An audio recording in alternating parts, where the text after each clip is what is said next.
क्या आप भी चाइना से एमबीबीएस करने का ख्वाब रखते हैं और वो भी स्कॉलरशिप पे? अगर जी हाँ, तो आज मैं आप लोग को बताने जा रहा हूँ एक बहुत ज़बरदस्त स्कॉलरशिप के बारे में, जो कि ना सिचुआन मेडिकल यूनिवर्सिटी ऑफ़र कर रही है।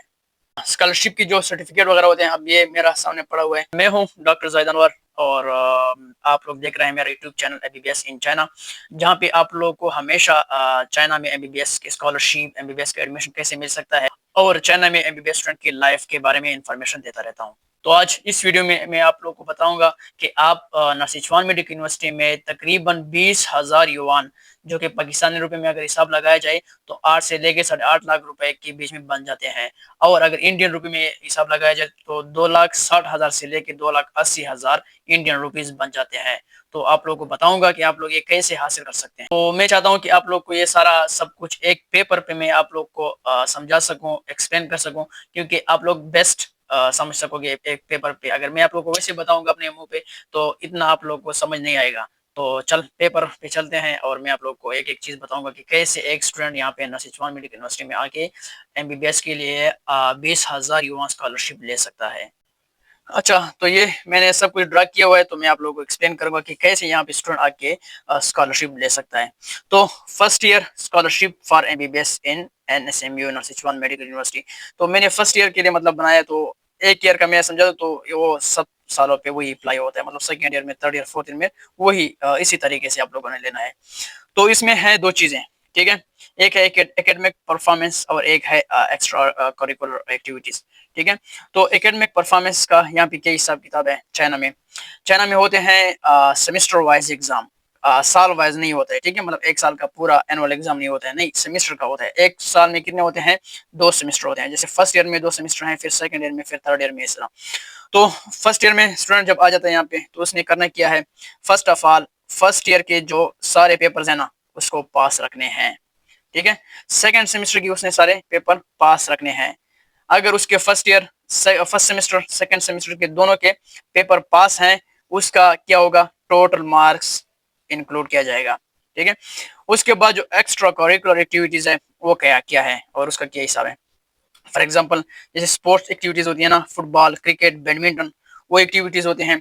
अब अगर एक स्टूडेंट स्पोर्ट एक्टिविटीज में मतलब वो उसमें पार्टिसिपेट कर रहा है, फुटबॉल में, क्रिकेट में, तो उसके उनको पॉइंट्स मिलते हैं। कितने पॉइंट्स हैं वो बाद में मैंने डिस्कस किया है, मैं बताता हूँ। पॉइंट्स मीन मार्क्स, ठीक है, वही मिलते हैं। उसके बाद अगर कल्चरल एक्टिविटीज होते हैं, तो उसमें अगर वो परफॉर्म कर रहा है, जैसे डांसिंग, सिंगिंग, ड्रामा वगैरह होते हैं ना, तो उसमें अगर वो परफॉर्म कर रहा है तो हर एक परफॉर्मेंस के उसको मार्क्स मिलते हैं, जो कि स्कॉलरशिप में उसको बहुत हेल्प कर सकता है और स्कॉलरशिप में वो इंक्लूड होते हैं, ठीक है। उसके बाद मेडिकल रिलेटेड एक्टिविटीज जैसे क्विज एक्टिविटीज वगैरह होते हैं, उसके भी अगर वो कोई परफॉर्म कर रहा है तो उसको मार्क्स मिलते हैं, वो भी स्कॉलरशिप में उसके लिए बहुत हेल्पफुल होते हैं। उसके बाद प्रोविंशियल लेवल और नेशनल लेवल, ठीक है। तो उसके लेवल पे अगर वो कोई ऐसा अच्छा काम करता है तो वो भी उसमें इंक्लूड होता है, उसके मार्क्स मिलते रहेंगे उसको। अब मार्क्स कितने हैं मैं आप लोगों को समझाऊं। जैसे big activities, national, provincial level, अगर इस पे कोई ऐसा मतलब बड़ी एक्टिविटीज में वो परफॉर्म कर रहा है और उसको उसमें वो मतलब अच्छी एक्टिविटीज है नेशनल लेवल पे और प्रोविंशियल लेवल पे, तो उसको कितने मार्क्स मिलेंगे? 10 मार्क्स एक एक्टिविटी के। तो वो मार्क्स इंक्लूड होंगे scholarship. Second, big activities like sport activities. अब स्पोर्ट, फुटबॉल, क्रिकेट में दो टाइप हैं। एक होते हैं जैसे फाइनल में चले जाते हैं ना, विनर होते हैं, तो विनर को मिलते हैं हर पर्सन को एक एक्टिविटी के 8 मार्क्स, जो कि स्कॉलरशिप में होते हैं, स्कॉलरशिप में उसको हेल्पफुल होते हैं। और जो रनर होते हैं उसको क्या कितने मार्क्स होते हैं? 6।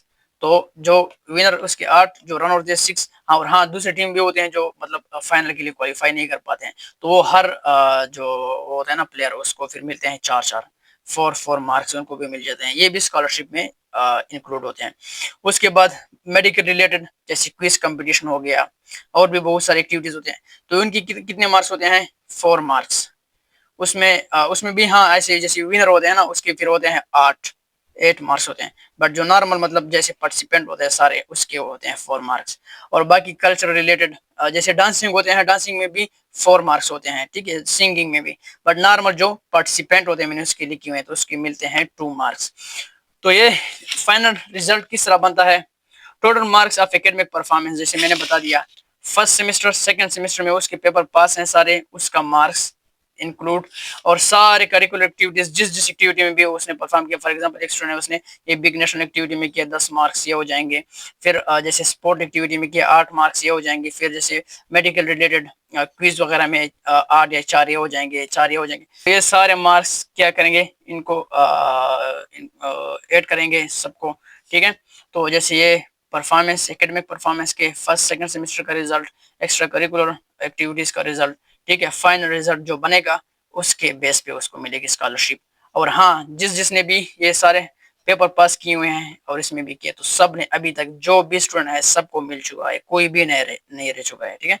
तो ये क्या था, ये तो फर्स्ट ईयर के लिए था, बट एवरी ईयर इसको इस तरह स्कॉलरशिप मिलेगा। अब स्कॉलरशिप वो देते कैसे हैं, वो आप लोग क्या करते हैं, बैंक अकाउंट में, ठीक है, बैंक अकाउंट में वो आप लोग को पैसे सेंड कर देते हैं। फिर आप उसको जो है अपनी फी में देना है, खर्च करना है, अपने घर सेंड करना है, क्या भी करना है वो आप लोग की अपनी मर्जी। तो फ्रेंड्स, अगर आप लोगों ने भी एडमिशन लेना है या आप खुद नहीं ले रहे हो, आपका कोई मतलब जानने वाला है, कोई फ्रेंड है आपका, कोई कजन है, तो उसके साथ आप ये वीडियो शेयर कर सकते हैं, ठीक है। तो अगर किसी ने भी एडमिशन लेना है तो सितंबर 2026 के लिए अभी एडमिशन ओपन है। अप्लाई किस तरह होता है वो प्रोसेस में बताऊंगा, और बाकी वीज़ा लेटर, वीज़ा सब कुछ, अगर आप लोग इंटरेस्टेड हैं तो आप लोग ये दिए गए नंबर पे कांटेक्ट कर सकते हैं।